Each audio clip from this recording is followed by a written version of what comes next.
Hello, everyone. Welcome to our linguistic podcast, in which we talk about how language occurs in our brain. Today, we are going to discuss the differences and similarities between first language acquisition and second language acquisition. Good Welcome, Jorge. afternoon. Good Good afternoon. afternoon. Thanks. It's a pleasure for me to be here. And sure, we're gonna base our podcast of the chapter 13 and 14 of our linguistic book, and we're gonna try to discuss about how is the process, difference, right? So let's Yes, go. that's correct. Let's start.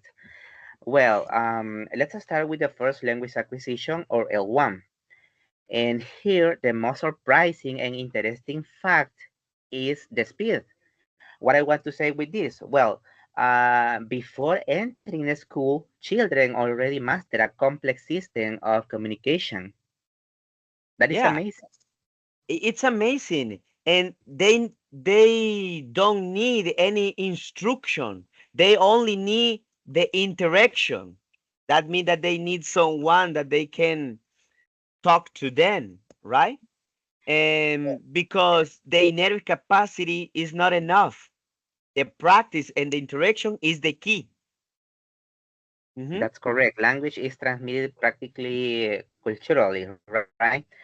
Well, in addiction, children follow a biological schedule. There are some stages that they need to follow, and the first one is cooing and then babbling, in which babies need to develop motor skill with mouth or tongue, even with their hands and the vocal tract.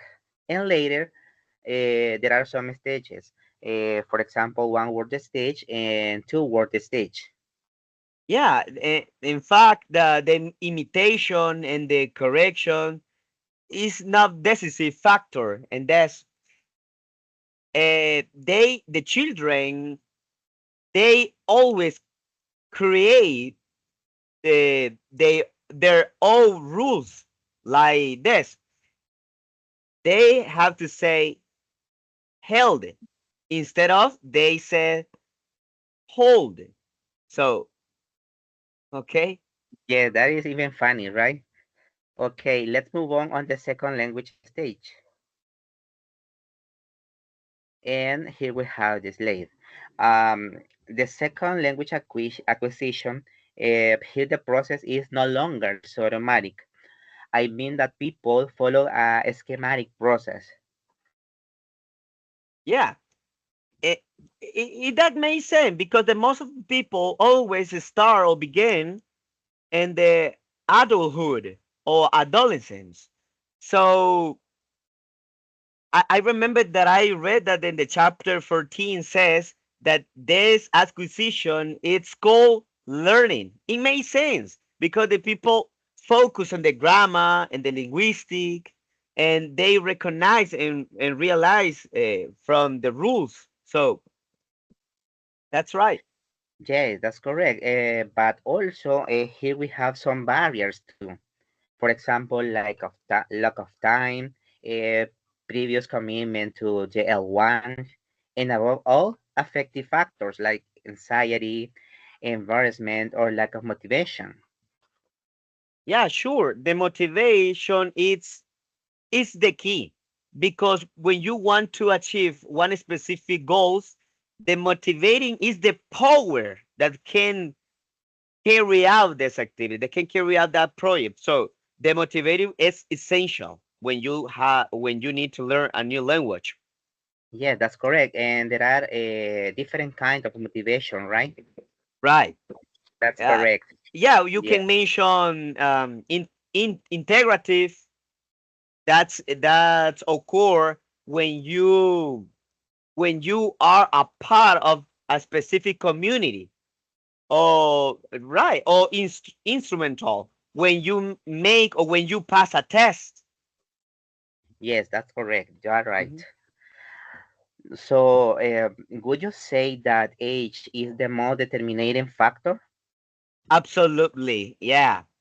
The age is the responsibility maybe that the student don't speak like a native speaker. Their pronunciation it's a little strange, right? Because they already know the first language and this is the second language. So it's more difficult. It's so difficult, right? Yeah. Yes, you are But correct. Yeah, that's correct. But it is also true that teenagers and adults can learn faster because they have more developed cognitive skills, right? right. Absolutely. Hmm. Yes. Well, so could motivation overcome the age factor? Yeah, the motivation is the key, as I told you. Yes, When you have a feeling, a good feeling, you feel energy. Ah, hey, come on. So let's start. I want to practice. If you don't have any motivating, maybe you feel boring. Okay, and I don't want to go to learn today. So no, the yes. motivating is the energy that you really need. So we can say that key factors are motivation, input, and output, right? Practice. Practice is Right. very important. Well, another similarity is the importance of input. As we said before, in L1, children need interaction with caregivers, and in L2, we need comprehensible input and opportunity for output, as we said, right? Yeah, the children learn automatically, naturally, from culturally. And Yes, adulthood, they really need to use the cognition, the way that they can perceive the information. So, right.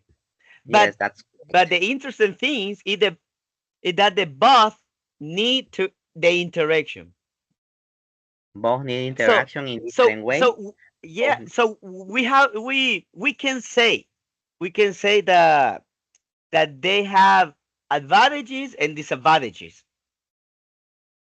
that's correct. Both have advantages and disadvantages, as you said. Well, in summary, L1 acquisition is natural, biological, and universal, while L2 acquisition depends on factors like age, motivation, context, and methods. Mhm. Okay, that is Oh, all. Thank you. thank you so much for joining us in this podcast. We hope that you enjoyed the discussion and see you soon. See you Bye soon. bye. Bye bye.